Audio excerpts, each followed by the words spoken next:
లేచి నిలబడ్డం ఏంటి, నేనేమిటి, after all ఎవరో షూటింగ్లో సమరసింహారెడ్డి షూటింగ్ జరుగుతుంటే మొత్తం పెద్ద గ్రూప్ ఉన్నారు, మధ్యలో షార్ట్స్ జరగాలి, ఒకటే కూర్చి ఆయనకు వేసాం. నేను వెళ్ళా, ఎంటర్ అయ్యా షార్ట్ చేయాలి. గబక్కలు లేచాడు, కూర్చోండి గురుగారు, కూర్చోండి. గురుగారు అంటాడు ఆయన, కూర్చోండి. లేదు బాబు మీరు కూర్చొని అంట. నాకు యాక్షన్ సీన్స్లో అసలు కూర్చోలేను, నేను నుంచుంటే కానీ నాకు హుషారు రాదు. కూర్చోండి అంటే ఏదో ఒకటి చెప్పి నన్ను బలవంతంగా కూర్చోబెట్టాడు. నేననే కాదు, ఎవరైనా సరే అంత మర్యాద, అంత మన్నన ఇస్తాడు. It's great. చాలా ఆ సంస్కారం అన్నమాట ఆయనలో గొప్ప. అంత పెద్ద కుటుంబంలో పుట్టాను, అంత పెద్ద హీరోని, అంత ధనవంతుడిని, ఏ కోసైనా లేవు ఆయన. భోళా మనిషి, వడవడ చెప్పేస్తాడు అనమాట. ఇదని నేను చిన్నప్పుడు ఇలా చేశాను, చిన్నప్పుడు అలా చేశాను, అన్నీ చెప్పేస్తాడు. ఇంకా ఏంటంటే ఆయనకి ఒక హ్యూమన్ కంప్యూటర్ ఆయన.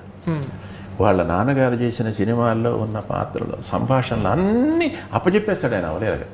చాలా పెద్ద డైలాగ్స్ అని చెప్పేస్తాడు. ఎంత టాలెంట్ అసలు అది. అన్నీ ఏ సినిమా అయినా ఏది పట్టుకున్నా కానీ అవన్నీ చెప్పేస్తుంటాడు, టప్ప టప్ప టప్ప టప్ప చెప్పేస్తాడు.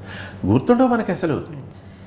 అట్లాగే ఏదో ఇంకా నేర్చుకోవాలనే తాపత్రయం ఒకటి, ఆ మంత్రాలని కానీ అవి కానీ ఇవి కానీ ఏదో ఒకటి అది నేర్చుకోవాలి అప్పు చెప్పాలి, చెప్పాలి. ఓకే కరెక్టేనా మళ్ళీ మనల్ని అడుగుతుంటాడు. చాలా ఇష్టం. నేను